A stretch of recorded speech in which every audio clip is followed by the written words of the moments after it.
Yeah, I'm just setting up the YouTube live stream cutoff for whatever reason. Yeah. Something happened over lunchtime. All right. Who knows what? Yeah, just give us a minute. Well, we'll thank Actually, them. this Sure. can probably get going. Setting up the YouTube live. Okay, if you can stop sharing Netta, then we can have the Okay, thank you. Thank Netta one more time.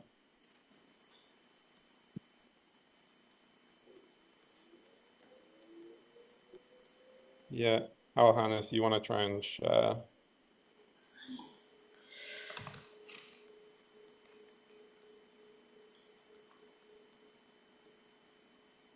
Great. Okay, does this look good? Yes, and we can hear you. Okay, great. So shall I start? Yes. Are you ready? Yes. Yeah. Okay, great. All right. Great. Hello everyone, and yeah, thank you for having me here. And sorry that I cannot be there due to some other factors. So today I'm going to talk about this stack called GenoTEX, large language model agent benchmark for automated gene expression data analysis. And I'm Hao Han Wang from UIUC. So let's start very simple. Let's say we talk about a scenario when machine learning meets gene expression data. And one of the application that we can work on is use machine learning algorithm to find some statistical evidence between gene expression and the phenotypes. And typically, we apply the machine learning algorithm on those data and try to find those genes that are significantly associated with the phenotype. And these genes will be worth a further study. Okay. And here is a more concrete pipeline. So when we use the machine learning models on this data, like we first collect this gene expression data and pre-process them. And then we apply our machine learning algorithm to them. And this could be those popular, well-known machine learning algorithm or something we developed based on our understanding of the properties of the data.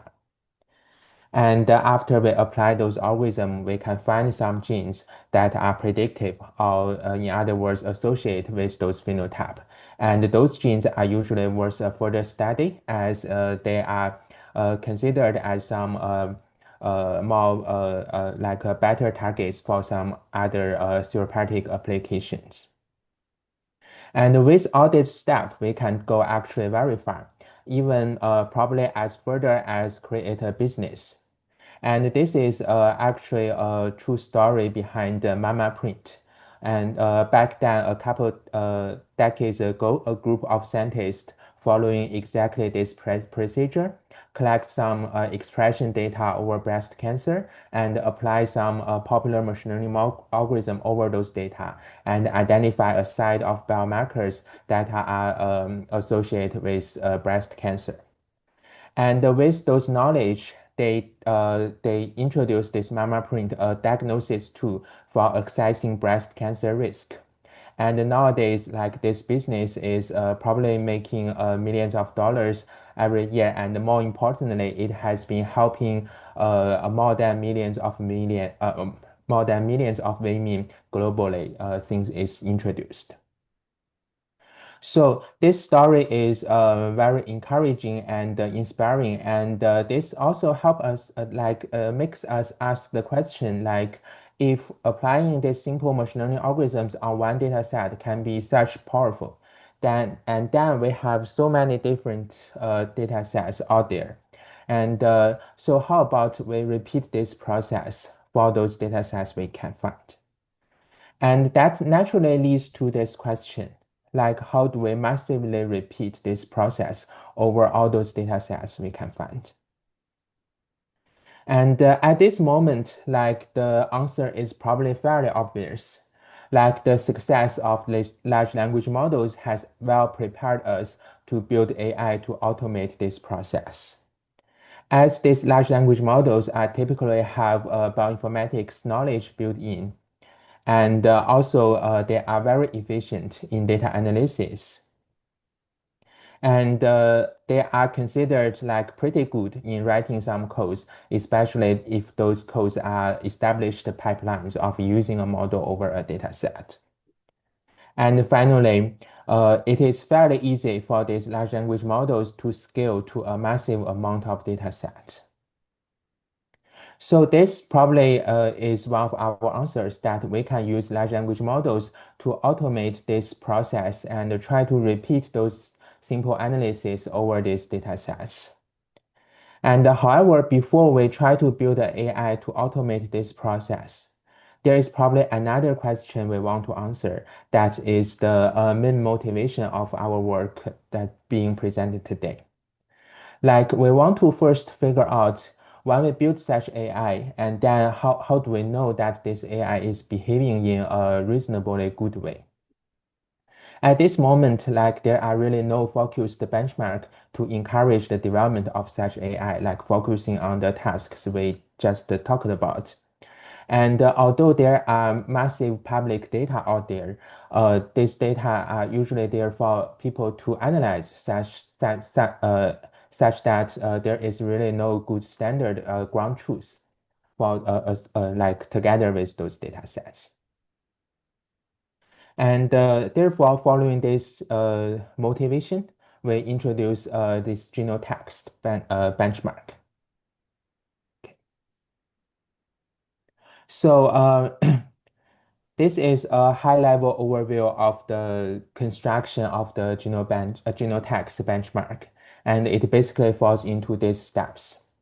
So first, we match those traits and with conditions where these traits are usually the disease we are interested in, such as the Alzheimer's disease.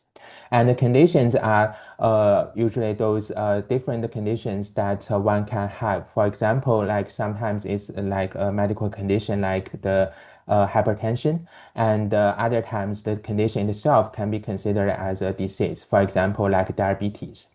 So we want to have a better fine-grained analysis of those data sets, of those relationship between genes and phenotypes. So we try to split these conditions out, and as a result, we want to match different trace diseases with those conditions. And after we match them, we will ask the question like, what are the genes that associate with Alzheimer's disease when the patient has hypertension, for example? And we will call that as a research question. Okay. So after we match them, like there will be some traits and conditions that do not really make sense when they are merged together. So we need to remove some invalid pairs. And after that, we create those research questions. And with research questions, we start to prepare those data sets.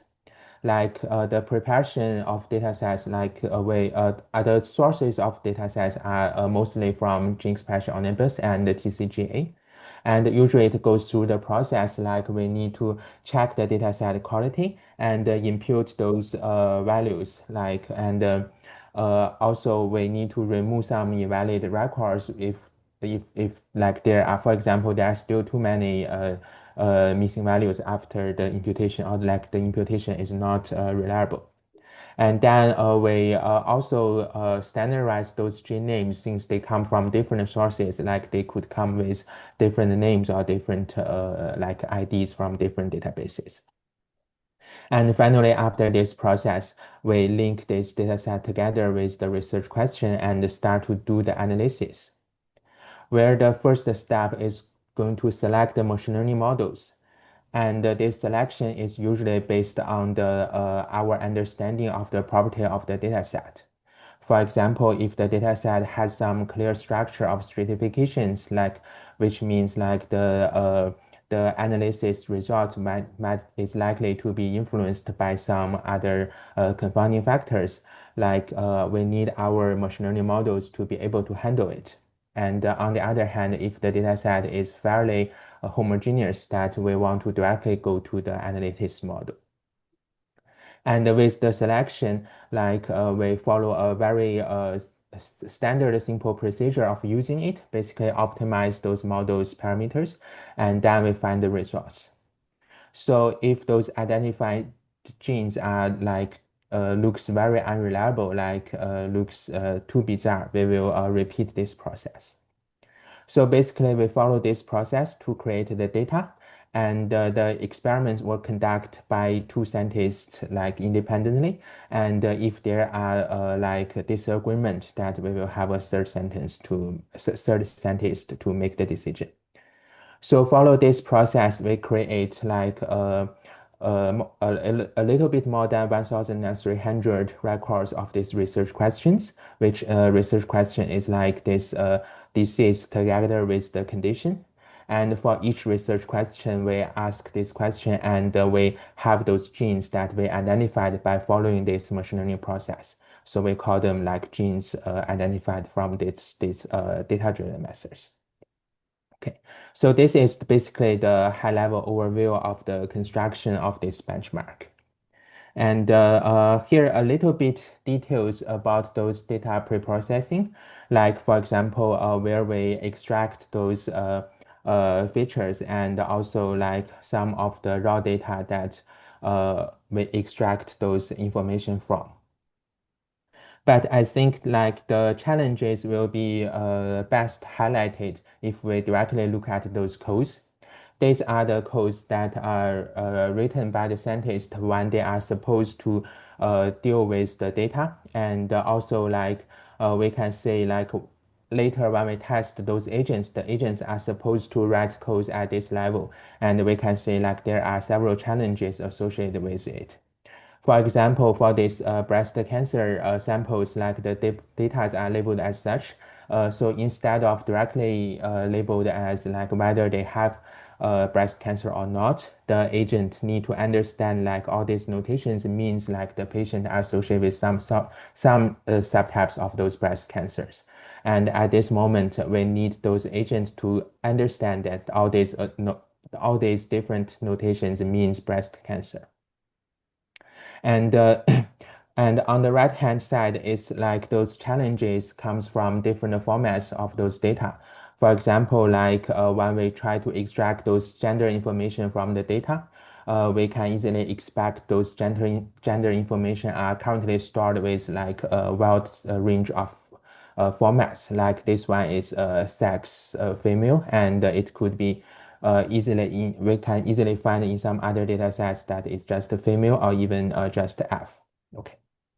So these snips highlight a little bit challenges of what those agents are about to deal with. Okay. And with that, so there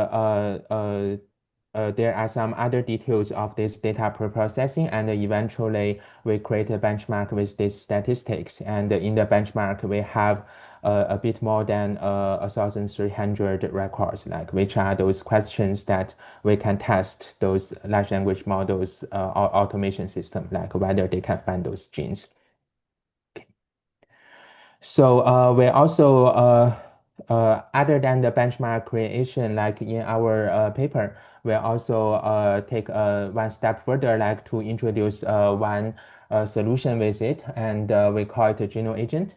Like it's a multi-agent system that tries to mirror those bioinformatics workflow, which we consider like identify those genes from that are associated with certain disease might be one of the straightforward, like an entry-level bioinformatics workflow.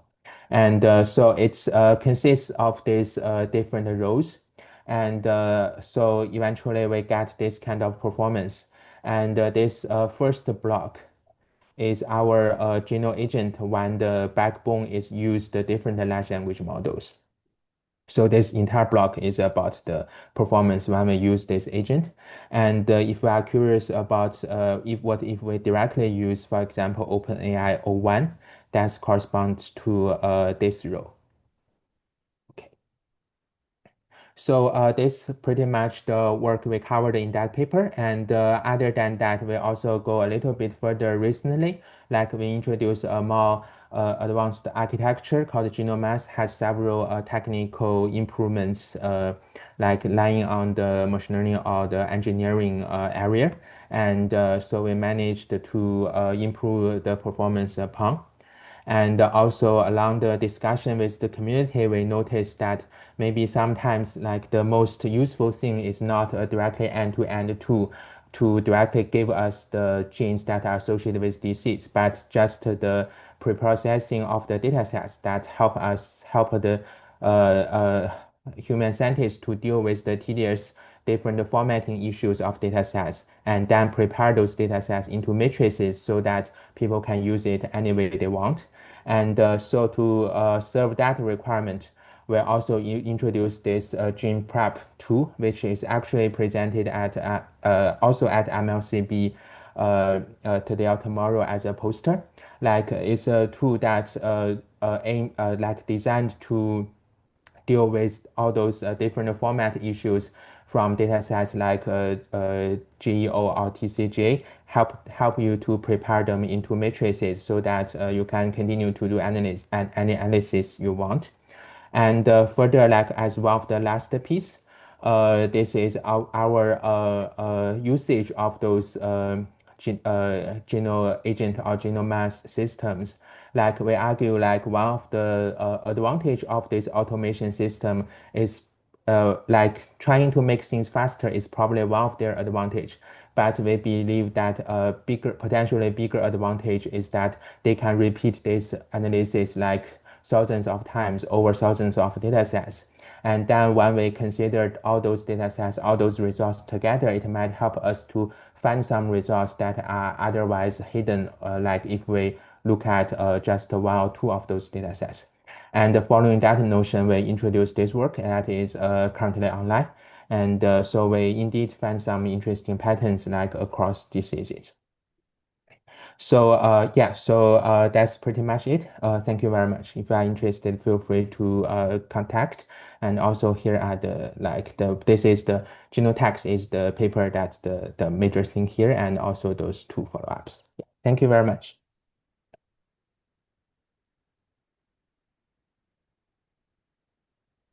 Thank you, Hahan. We have time for a few questions. Sure.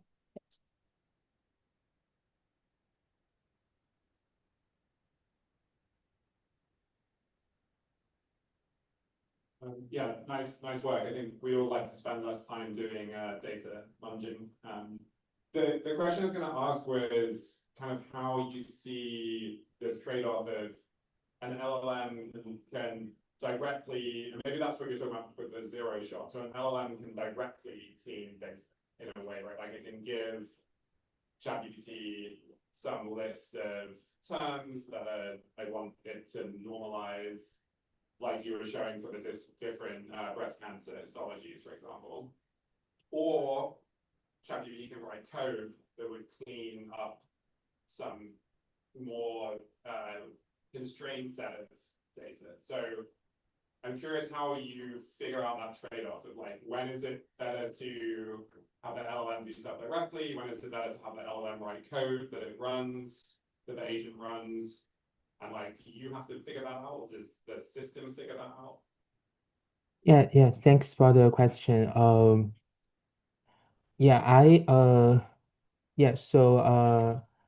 basically the question is like the trade-off of asking a large language model to write code to preprocess the data or directly feed in the data to a large language model and ask for the results. Right?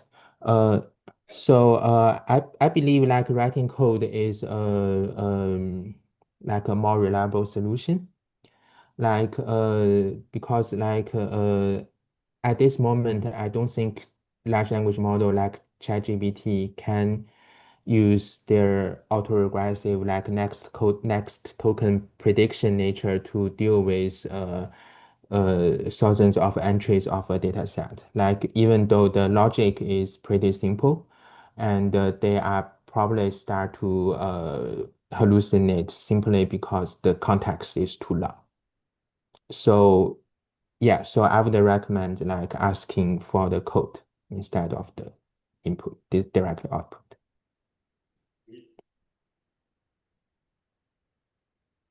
Any other questions?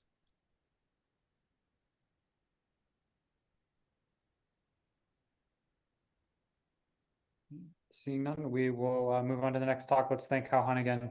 Sure, thank you. Almost. I think she's using it.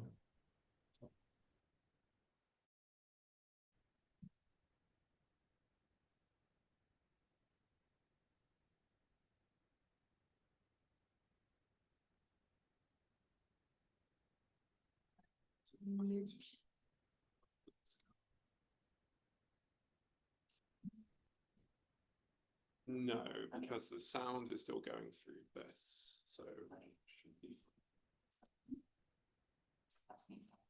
Yeah, you need to go into your Zoom. Oh. You're sorry, you need to go into your display settings. Actually, no, maybe this is fine now. Can you just try? Stop. Should I stop? No, if you just go back to the slides. See. No, we're just moving off the screen. She probably wants her presenter notes. Yeah, that's me. I can try, but So it's not. Someone did. We did figure this out. So. If you have that as a second screen, you can usually move the presentation over. okay. to the other screen. Yes, that's me. I guess it has to be this. You know, if you're like computers display settings. Yeah, I think if you go, yeah, I think Renat's right. You need to go to the. If you go to display settings for your. I don't think that. Well, maybe. No. I think if you go to display settings, You have them. yeah. You know what? It doesn't matter. I will Yeah, you try. should be able to get No. to the Who cares about notes? place. Can you try? Oh yeah, now you got it. So I think if you can put in and drag. Wait, now this one is showing. Yeah, now they're different. Yeah, because that one's. So when you share. Let's No, okay, no, you're do good. basic. If you. Now we should change something. Yeah, it's because they said it's Yeah. Yeah, we no. can. Yeah, I'll just go Old school. as it is. Yeah, And we're into live. okay. Because now is the time to start, so I'll just There you go. try to remember when it's time. Hi, I'm Victoria. I'm a postdoc at the Broad Institute, working with Caroline Uller, who will actually give a keynote tomorrow. And today. Oh. Yeah. I'm going to be sharing your screen so that I don't know why it does this, but if we share the. Other stuff. Okay, now we can. Okay, great. And yeah, I will give you today a little bit of an overview of how we can try to understand what gene expression latent variable models actually learn in terms of biology. Because I mean, we all know a lot of models like GeneFormer, SCGPT, SCBI, all those that have been trained at least partially on gene expression data. And there's been more and more popping up over the years. They're getting better in terms of performance and scale, but we don't really know what they actually learn in terms of biology, at least I think so. So if to solve this or partially solve this, I'm borrowing from the field of mechanistic interpretability, which has kind of reintroduced sparse autoencoders or short SAEs to extract features that are learned in these dense embeddings. So here it's just a little visualization of imagine you have a data point going in and out of your generative model, presenting then the densely packed embedding X for your gene expression data, and that is typically densely packed in these embeddings. So these, what I call features, you can imagine as pretty much anything, just patterns or any variables that the model has learned. In this case, representing them as like 3 features that make up this smiley face as a data point. And these features are squished into much denser latent spaces, which makes it hard to interpret what the model has actually learned. So what SAEs can do for this is project these embeddings into much higher dimensional spaces. Here then we call them SAE features if they're active, meaning live, and there will also be like a lot of dead neurons. And this is achieved by a very simple objective, which is just training to reconstruct the original embeddings with the typical mean squared error or some reconstruction loss, and adding a L1 loss on the SAE features S and Z. And this basically forces it to be sparse and learn only a handful, depending on how many neurons you start with, but a fraction of these neurons will be active, and they have been shown to sort of be what we call monosemantic, trying to actually only represent one feature of what the model has learned. So if we're now able to extract these features, sort of disentangle the information that the models have learned from these dense embeddings, we're still not quite at the point where we can actually understand what they mean still. And here again, I want to introduce a term from mechanistic interpretability that is a concept. They've successfully shown this on large language models, that if you use SAEs, maybe even stacked together, that you can give these SAE features meaning through concepts. And in their case, concept is very broad. It can be a special character, or let's say representing the whole French language. So very broad. And for biology, this leaves us with the difficult question of what we see as biological concepts. I can imagine this in gene expression data to be kind of anything from a very specific signaling pathway to large cellular programs.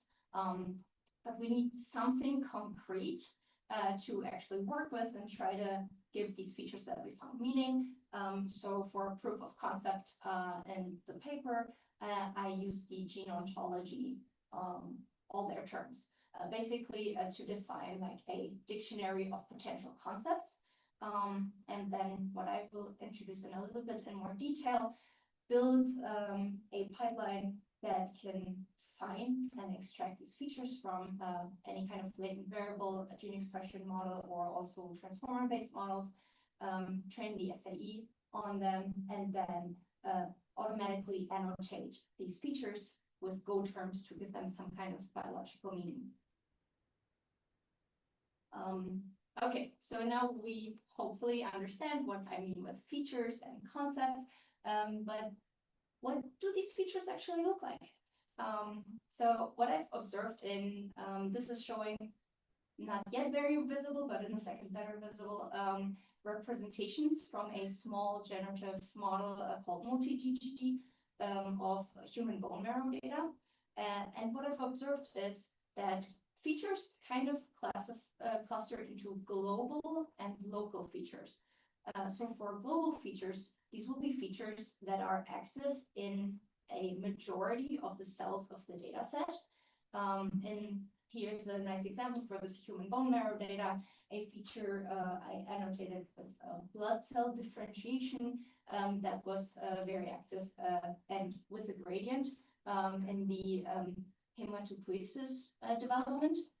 And then I also found a lot of local features that were often active in a subset of the cell type.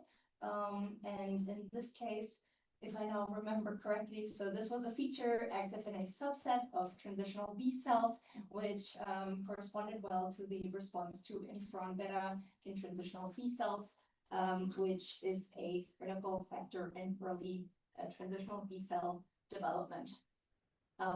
That's all nice as kind of sort of a validation, but if we want to do this for a full model, we can't really manually do this for thousands of features. We need a more automatic, pragmatic way to do this. So how I've come up with this is essentially we can create sets for each feature of cells that were the highest activated in this feature, and the ones that were lowest. So in this example, like on top, you see a lot of like deep purple samples for some features that corresponded to this red blood cell development. And then in many other cell types, they were actually, those features were absent. So I can create these high-low sample sets and perform differential gene expression analysis to get gene sets for each feature that correspond to the genes that were most affected in their gene expression by these features. And once I have these gene sets, I can actually move on to trying to give them some meaning. And again, as I said, as a proof of concept for this paper, I used the gene ontology. So basically, I compared all gene sets from each gene set for each feature to all of the gene sets in the gene ontology and performed a gene set enrichment analysis. What this gives me in the end is what I call a feature concept matrix or concept space that for each feature gives me just an annotation of which concepts were enriched given the typical gene set enrichment analysis hyperparameters. What I found is that actually with this process, we were able to annotate over 80% of the features that we found in this model, which is quite nice. Just kind of as a visual representation of a first look into these feature concept spaces, we can have a look into this with even higher level, let's say, concepts. But this is just very stupidly probing all the features, which are dots, and purple means this is where it hit for specific aspects of Go terms that here correspond to like differentiation, and there were some relevant overlaps like in growth factor receptor signaling on the right, and then the JAK-Z pathway, which is part of the response, highlighting in a specific area and kind of seeing that there's some kind of meaningful functional overlaps. But this is very visual, and even if we especially take different models, just comparing images doesn't really help.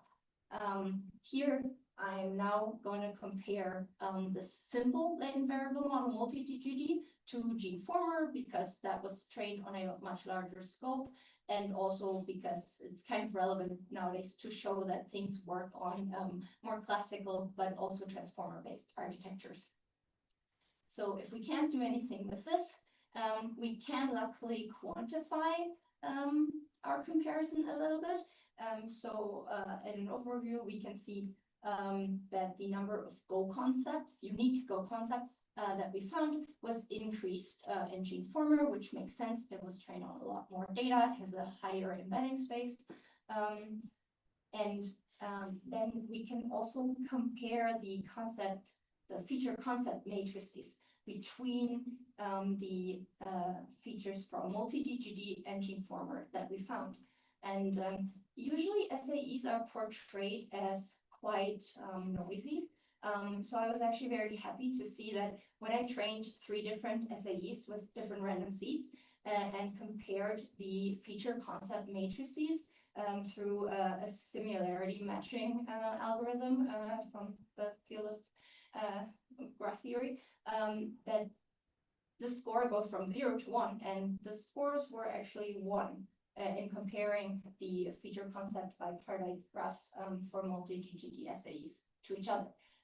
So that's a good sanity check, but then we can see that comparing multi-GGD and GeneFormer SAEs, the score was actually quite low, only 0.16, which shows us that even though the majority of unique Go terms was the same, the structure must be quite different.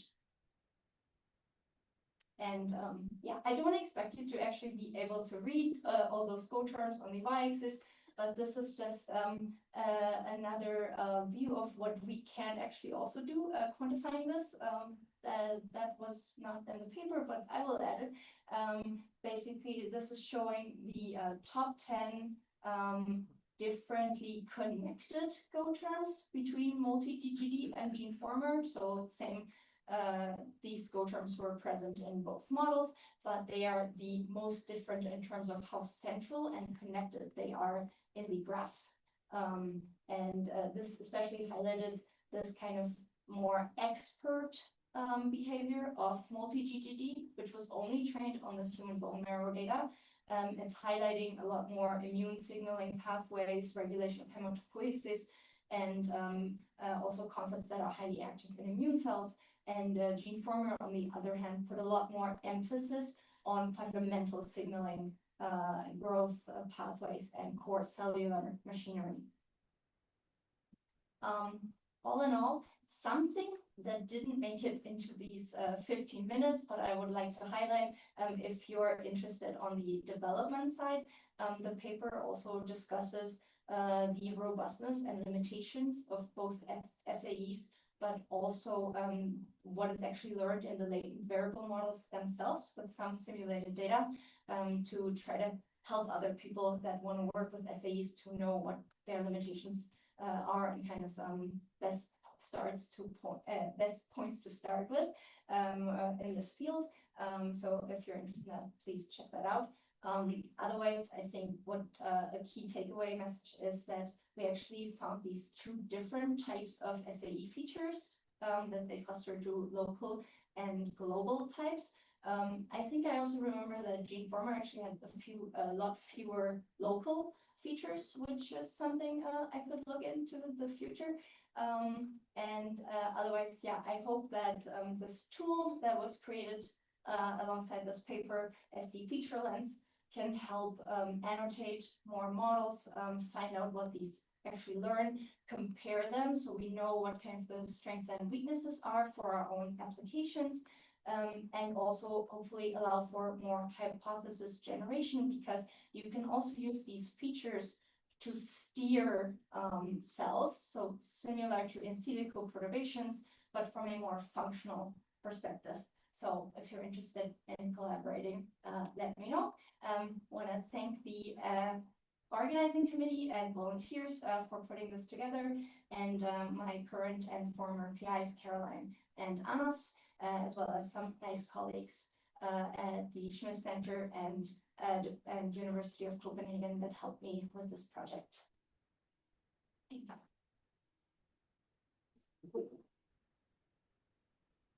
Thanks so much. I will take my privilege as chair to ask the first question. So this is a great talk. I'm curious.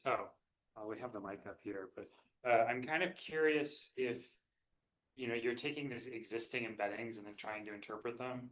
I'm wondering if there was a way, or if you considered sort of setting this up end to end in order to sort of build a model that maximizes interpretability, since you're seeing that you can get different results from different models. I think that's a very good point. It's also kind of what I'm interested in the future. I think that relates nicely to the first keynote we had today, because there I saw something about learning also specifically including gene sets as nodes. So that's one way. But I also see that, I mean, I would be putting my own biases into the model, assuming that these Go terms which have their biases, then so I would be afraid of also hindering the model performance in this, and preventing me to find new things. So there's a certain trade-off, and I think we need to come up with better ways of making the models more interpretable inherently. Great, thanks. Great question. Other questions?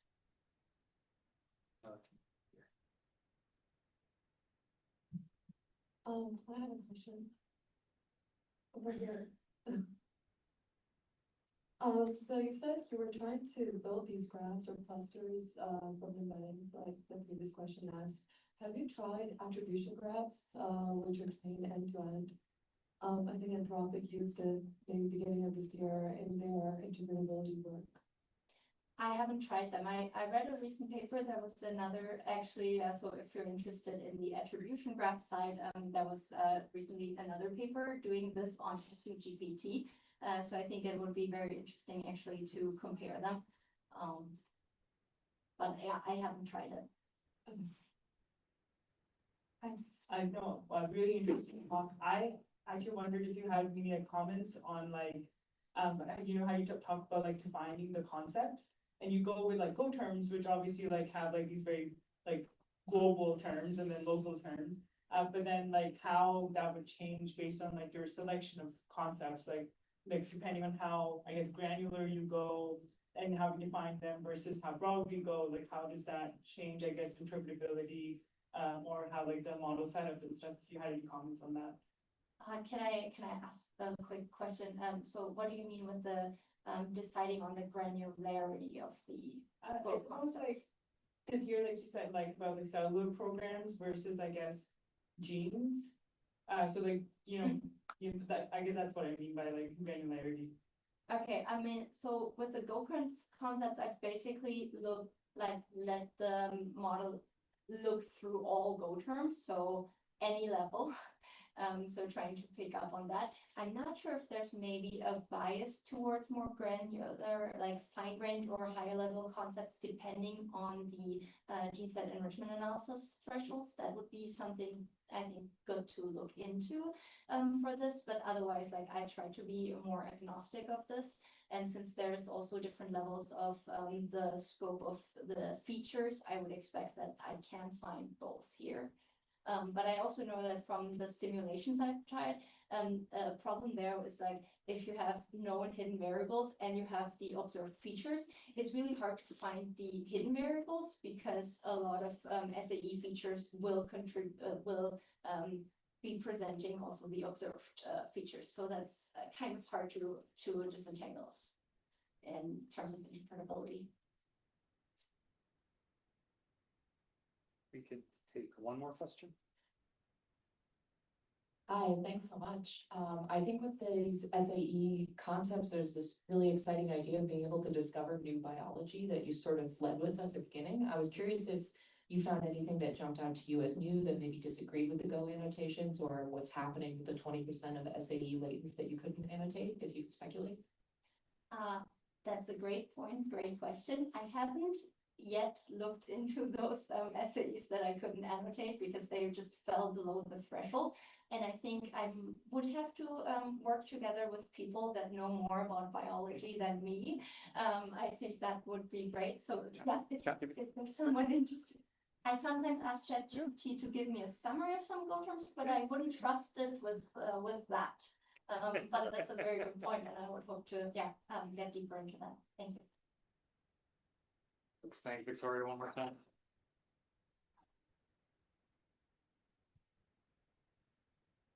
You're using yours, right? Yeah. Yes.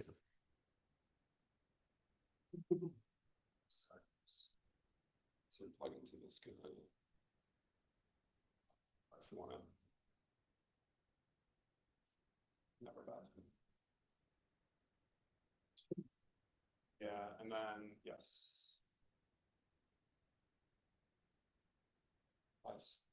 Life's basically straightforward as long as you don't want an empty experience.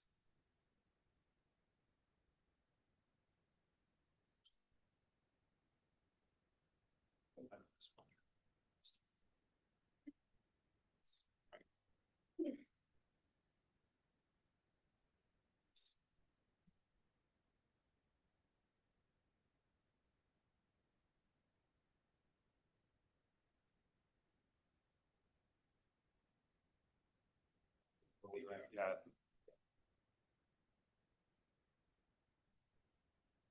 Awesome. Hi, everyone. I'm Owen. I'm a PhD student in James O's group at Stanford. I'm going to be talking to you today about our project CGBench, benchmarking large language model scientific reasoning for clinical genetics research. Okay, so first, a motivation about language model literature synthesis. So as people here are definitely familiar with, language models sort of revolutionized this idea of literature synthesis, right? You've probably played around with these agents out there known as deep research agents that kind of perform this like broad literature review and sort of synthesis. Think OpenAI has deep research, Gemini also has deep research, and there's Perplexity, et cetera. So however, we know that language models have a number of problems. You may have run into these with your interactions with language models before. These can be hallucinations, things such as context overload. Basically, the language model gets too many things in its context and it can't make sense of what all the context means. and also misaligned instruction following. And so we're really asking the question, how well do language models understand scientific literature? Are they ready for sort of more autonomous tasks where literature interpretation is required? So first, a background on sort of scientific comprehension in language models and how we actually study this. And so there's been many previous works have studied this kind of idea of how do language models understand science and scientific literature, but these are often pretty contrived and sort of contrived benchmarks that have pretty limited questions. And these are limited in a couple of ways. So for instance, there's these two benchmarks that show here. The first one's LitQA2, which basically has a scientific paper. It's all sort of in the kind of biomedical realm. It then asks this sort of very kind of simple extractive question. Basically, did you understand these results from this paper, yes or no? And then your options are sort of a multiple choice output, right? The second is GPQA, which is a little bit more popular in the kind of general language modeling realm. The idea here is you're really trying to do scientific reasoning and problem solving. But again, this is sort of a multiple choice answer type of problem.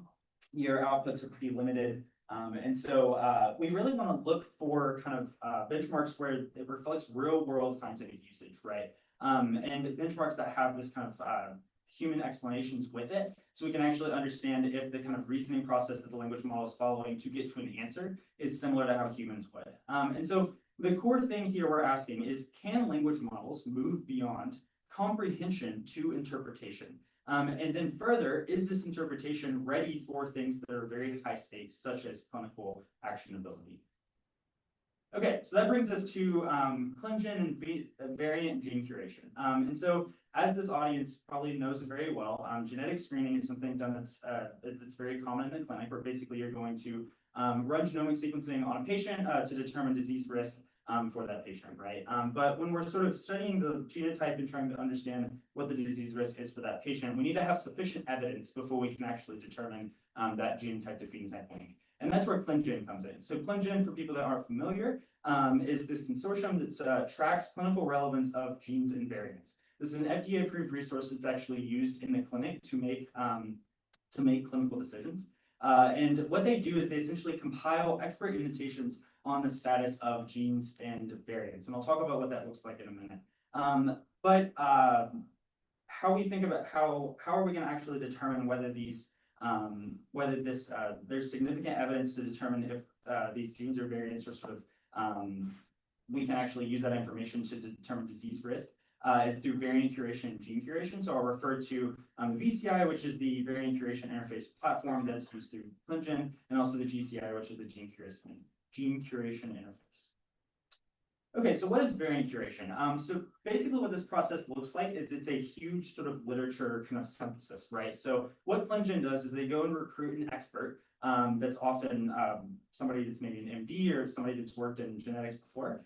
They go and scour the internet, they find a ton of literature, and then they use that literature to determine if there's enough evidence to say that this variant is pathogenic or benign for this certain disease. And what that looks like practically is they're basically going through the determining if this evidence refers to sort of the pathogenicity of the variant, and then what is that type of evidence, right? So there can be all types of evidence you consider here. It can be sort of population data, it can be functional data, et cetera, et cetera. And so how this is formalized in this Richards et al.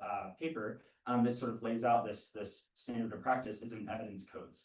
And so these evidence codes can be broken down hierarchically. So the first sort of breakdown when you're taking variant disease is you can say, okay, is this paper referring to this variant as being pathogenic or benign for this disease, right? That's the first breakdown.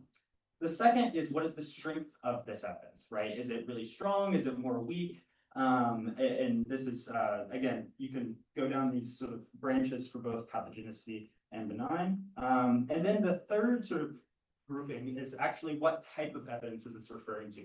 And so once I've determined how strong it is, I'm then going to bin it into these sort of like different categories. And so, for example, this can be based off of sort of like population data. It can also be based off of sort of like functional studies, right? So what this is a kind of hierarchy of this kind of primary, secondary, and tertiary level, where you get more and more increasing kind of specificity as you go down this tree, right? And so how does this actually look within ClinGen, you actually have this huge database of all of these kind of codes that these experts have compiled for these papers, right? That say, okay, this code is met within this paper, and here's an explanation for it, right? So we have human explanations that are tied to classifications from this paper. And so here we're only interested in those that focus on PubMed IDs because we're particularly interested in sort of literature extraction, but there's a lot more sort of data in there. So if you're not familiar with this database, definitely become familiar because it's very rich. And then there's sort of like this breakdown is sort of like met codes and not met codes. So basically, when an expert's looking at it, they'll say, okay, this code is met within this paper, or it's not met within this paper, and we'll talk about how we use that data. Okay, so how we formalize this as variant curation is in two sort of tasks, right? So the sort of things that we use to unify this are kind of these evidence protocols, which are the definitions of these individual codes. These are often complex sort of descriptions that are very sort of technical. It's multiple paragraphs, right? So you have sort of a lot of information that's describing these individual codes. You then give it the variant, the disease, the mode of inheritance, and then the scientific paper. And then we have these two branches. So first, we can give it just that information and ask it to extract which code is classified within the paper. And that's what we call evidence scoring. And we have 239 total samples for that task, but we evaluate on 205. And then for evidence verification, what we do is we're actually going to give it a code and we're going to say, is that met within this paper, yes or no? So that allows us to use these kind of strong negatives, which are these kind of not met codes that experts have identified as particularly being not met within that paper. And then we have 286 total examples there and 242 evaluation examples. And we're going to measure this in the evidence scoring. We formalize this as a multi-label classification problem because there could potentially be multiple codes within one paper for a given variant, disease, mode of inheritance. And so we use precision at 5, recall 5, and then we have evidence verification, which creates a binary classification problem. Okay, then gene curation. So gene curation within ClinGen is, there's a lot of sort of different factors. We decided in this work to focus on experimental evidence extraction. So basically there's this part within the gene curation interface, the GCI, where basically the experts go through, they find papers that have sort of experiments that have been done about this gene, and then they bin that into these experimental categories, basically referring to the type of experiment that's done that is defined a priori by the sort of the guidelines. And then they have also, again, human explanations, expert explanations here that are given for this, right? And then they're given a score based on how strong it is, and then also a reasoning for why they give it that score. So how we formalize this is we take these detailed standards of practice, which define each of these categories. They also define how you're going to actually determine whether this is sort of stronger or weaker based on the score. We're then going to take the gene, disease, mode of inheritance, a scientific paper, and then we're going to ask the language model to output this sort of structured output. If you've worked with large language models, it's essentially like a JSON of the experiment, the evidence category, the explanation, the score, and then a reason for the change score. So I won't go through each of these, but one thing that's important is about our metrics. So for the evidence category, we score this on if that card it extracted was the same category that humans extracted from that. And then for the score, we have two different metrics. The first is MAE to the ground truth score, so mean absolute error to the ground truth score. The second is the directionality of that score. So what's important within the GCI is you sort of start off with a default score. You then say, is this stronger or weaker? And then you bump it up or down based off of that. So we want to understand if the language models are doing the same thing, right? Basically, are they understanding if this evidence is a little stronger, if it's a little weaker than what a human would have said, right? Okay, so looking at results. So we see a couple of things here when we look at the GCI evidence scoring. First, the obvious result is that performance decreases with more fine-grained evidence codes, right? So this makes sense, right? If we talk about that sort of hierarchy, it's much harder to sort of classify these codes all the way down that tree than it is to sort of determine, okay, this is referring to this variant being benign or pathogenic. And then if it's referring to it being stronger, weaker, et cetera. And there are also just less choices. So you can think about under a random model, it's like more performative for higher up that hierarchy. The second thing we see is that reasoning models are a lot better at sort of fine-grained classification. So when you look at R1, you look at O3 mini, you look at O4 mini, these are a lot better at being able to determine like the type of evidence code that you're classifying here. And then also we see that the GPT series in general excels as this kind of primary and secondary classification. Okay, so then we explored some prompting techniques to actually improve here. And so we looked at in-context prompting, which is basically where you give the language model an example of sort of a, you give it an example of paper, in this case, I actually won't give it the full paper, but you give an example of a classification and then a reasoning for that classification. And then you give it more and more of those and see if it actually improves the sort of performance. And what we see here is it does in general improve up to 20 for most of the models, and they all sort of converge to the same performance in the end. Which is kind of interesting that maybe you can make weaker models more performative by giving them more examples and prompting. So that may be something to look into in the future if you have to do this in kind of a high throughput manner. Okay, so then for the BCI evidence verification, the performance overall is a lot poorer. We see that for GPT-4o, R1, and O3 Mini are typically the kind of best at this type of task. But again, the overall performance is pretty poor across this. The best F1 is only 0.634. And so these really small models are really bad at this. O4 Mini and the Quinn 2.5 models are interestingly basically random on this task, which is really interesting. We think that a lot of this low performance is based off of overestimation of positives, so overestimating those codes are met. So when you look at this statistic positive rate, which basically measures how many times did a language model say that code was met, they're sort of overly confident or overly sort of positively lenient to the evidence, whereas most of these language models get a positive rate over 0.6, but the actual data is only 0.4. So there's some work there that, and there's other evidence that says that language models are kind of sycophantic and they want to tell you that, this thing is good. And so maybe there's some work there that needs to be done to make it a little bit more rigorous. For the GCI experimental evidence extraction, what we see is really mixed results. There's no language model that performs best across all these metrics. GPT-4o in general is the highest categorization precision, but O4 Mini seems to be the best at determining evidence strength. These sort of recall differences, a small thing. Basically, GPT-4o wants to extract more information, or GPT-4o wants to extract less information than O4 Mini does, which is kind of interesting. And so that's something to maybe look into in the future. And then we see that the normalized MAE is pretty low overall, but that sort of delta strength metric that we talked about, where it's determining if it's stronger or weaker than what a default score would be given, is actually pretty low. O4 Mini is the best at that, and it only gets that right about 44% of the time. And then finally, what we do is we use these human explanations, and we fed this into an LLM as a judge protocol, which I don't have an explanation of what the LLM as a judge is here, but it's pretty simple. You basically prompt an LLM with 2 explanations, ask it, do these match, yes or no. And prompt a separate LLM with 2 explanations, ask it yes or no match. And so what we're trying to capture here is, does the language model actually extract the same piece of evidence as the curators here?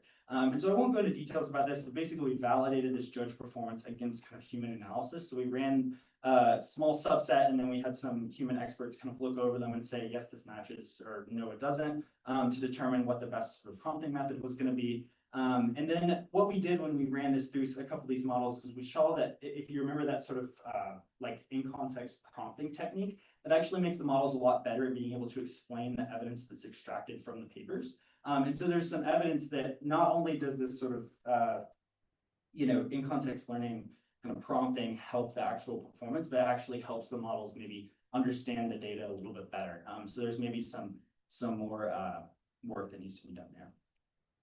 And yeah, in conclusion, there's still a lot of gaps. I know that's kind of covered by my thing there, but there's still a lot of gaps that exist within this kind of language model literature interpretation. And I think this shows that language models really need to be more aligned to how scientists interpret data.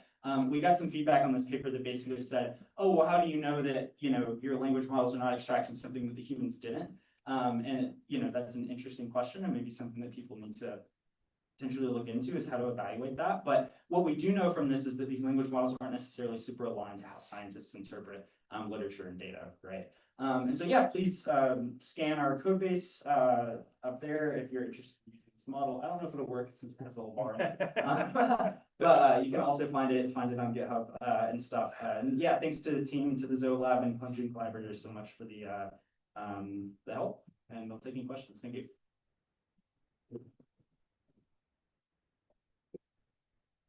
We have one in the back. Super cool talk. I was wondering, so a lot of the times the LLMs, when they're being trained, won't have access to the full information in the paper, right? If they don't have, if it's not open access and they don't have the full access to the database, they're usually just pulling the title, authors, abstract, maybe main text, but certainly not the supplement. And any data that might be hosted, say, on Zenodo or some external database, which is where I imagine you would have a lot of the true negative results, which is, you know, because you spend the time in your main text talking about your true positives. And I'm wondering if maybe extracting that information might help with the decision. Yeah, that's a really good point. So I'll address a couple points of that. So first, that problem of these language models not having like open access to papers is actually a huge problem. So when we scraped all of ClinGen, we looked at all the PubMed IDs they refer to. Only about, I think it was 30% of those, the full text was actually available for sort of scraping, right? And so that means that 70% of the papers that were actually used to make clinical determinations within ClinGen language models can't access, right? And so that's one problem. The second about this supplement is one that's interesting. That is a limitation of this work, is we don't necessarily also feed in the supplement, but there's also a lot of questions there in terms of you know, a lot of supplemental information. It might be some table that is, you know, potentially thousands of rows long, and you know, who knows how many columns, right? And maybe that requires a little bit more of an agentic approach that can actually like digest that data and sort of analyze it with code and that type of thing. So that's potentially an extension, but yeah, a very good point here. Yeah. Thank you. It's a very similar question. I was wondering if there is any kind of leakage, basically, when they train the LLMs. It might have access to some of these papers, or maybe papers citing these papers. Imagine they say, as reported in ClinGen, this variant is like known to be pathogenic or so. If this is already known by the LLM, then is there a nice way to remove it somehow, like training the open source models without any information about the variants or something like that? Yeah, that's a very good point. And we actually did a follow-up analysis that I didn't include within this presentation, where basically ClinGen always publishes the time at which a curation was sort of released, right? And so what you can do is actually make a cutoff that is aligned with the knowledge cutoff for the language models, because you know, we're using like close APIs here, but they tell you when basically it'll stop training. So we can look at what that looks like after that. And we did see a significant drop off there. It is unclear whether that drop off is because these are just, you know, if ClinGen has just added them, these are potentially variants that are just now being studied, or that there's recently like kind of evidence for them. And so maybe the models can't make as good of use of sort of broad knowledge of that variant. So it's really unclear whether that is the case, but there is a significant drop off when you actually look at kind of after. And I don't have statistics on our data set is still quite large if you do include sort of after some of the knowledge cutoffs of some of these language models. I mean, ClinGen is growing like exponentially too, so you can always like make a cutoff and then evaluate on things that are published after. Yeah.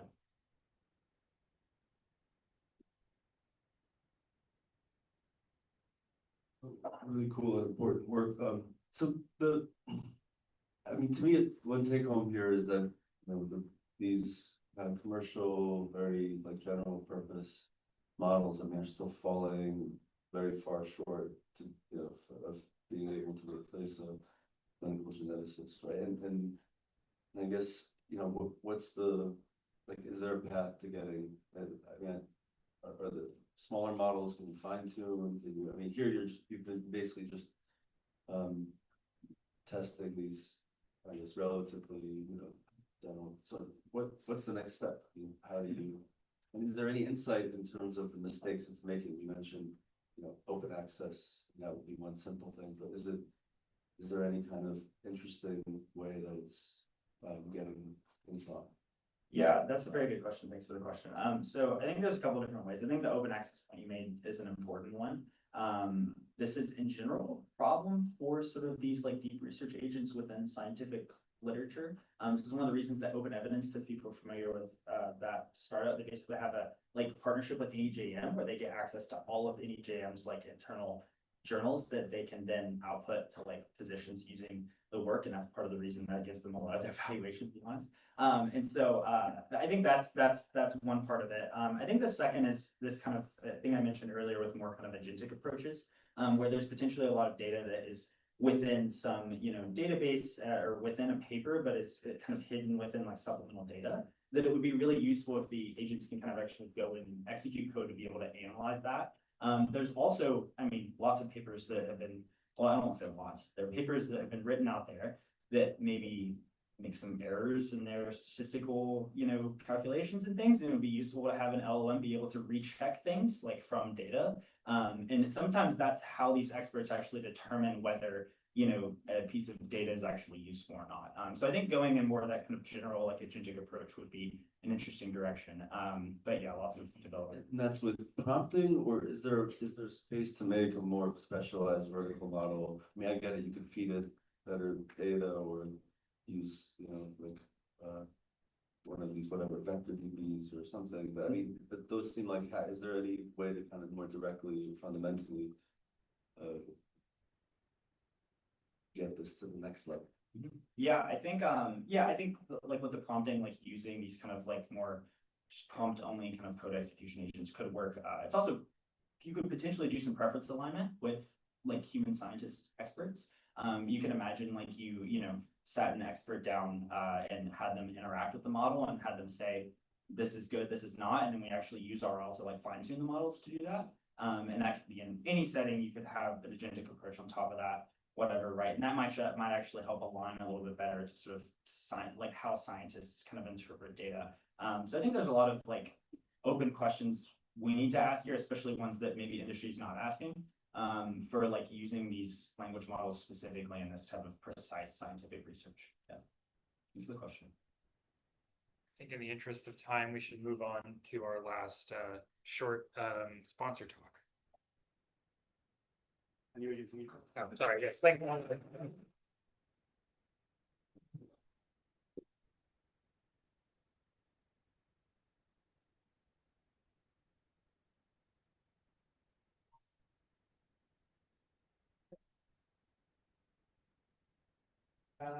Should be, yeah, the first thing is you go to your display.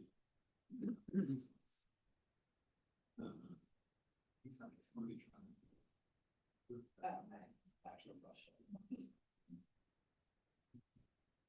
Oh, I guess on this, I guess these start yeah, actually I need my sharing. Oh, good. Oh, but now there's no problem. You need them. Yeah. So I think that's going to give us the wrong one. Yeah. That's always it was student. Yeah. But if we set out of if you stop sharing, I think the trick is we have to start with PowerPoint, get that all set up, and then we start to share. So yeah, so if you start with start PowerPoint, go the right way around, and then we get back to the Zoom, have it. Yeah, then you share, and then you can pick the one.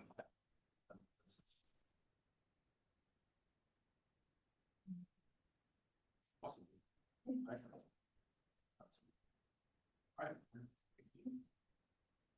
First of all, just wanted to thank the organizers and Genome Center for allowing us to sponsor this as an agriculture company. So first, my name is Taylor Fairby. I am a card-carrying computational biologist. I got my training at Cornell University, my PhD last year, in the Buckler Lab in computational biology, focusing on gene regulation in grasses. So why would a computational biologist be interested in agriculture? Agriculture is one of the only industries that literally touches every single person in the world. And at Corteva, we represent this by having 22,000 employees across 110 countries, focusing on pure play agriculture, which is from seed to seed application to the plant and everything in the entire agricultural system. Agriculture and ag technology is really solving some of the key problems in the world, including food insecurity, climate change, and energy transition. And every part of life is touched by these as well. How do we address this? that is done through innovation, and we at Corteva have a heavy investment into innovation, into our research and development pipelines, through looking at proprietary technology, all the way up to decision science. How are we making decisions? And how do we do this? At Corteva, we have data science, and we do data science from molecules to space. So things such that many of the things that we have been looking at according to sequence, all the way up to looking at satellite imagery and how do we use that to make predictions, make forecasts, and then interpret that data in order to develop our products. And there's a long history of this within the company. So here we look at in our seeds development pipeline, we can think of early discovery using models to edit and design edits in things like soy and corn. And that's where you're going to find a lot of your models and research in genomics, graph neural networks for chemistry, bioinformatics, quantitative genetics, all the way up to development, which is where you're looking at phenotyping, designing experiments both in silico and in the field. And then that is where sort of this computational biology starts to become a cycle throughout all of our pipeline. And further, we can see this in our microbial discovery, where we really are using our microbes and to solve this issue of crop loss globally to pests, which is about 40% of our crop protection, a very large problem. And that sort of gets us to where we start combining both what we learn in genomics and what we learn with our microbes and develop things like digital twins that really can help us start to look at the diversity and genomic potential of our entire microbial collection. Again, to start solving more of these problems that farmers are facing.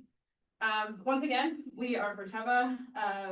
Innovation, especially in computational biology, is something that is at the forefront of both our seeds and biologicals pipelines. If you have any other questions about sort of opportunities for collaboration and for research, please come talk to us at our booth. I'm with my colleague, Dr. Heiko Birch, and I will be happy for any questions after this session.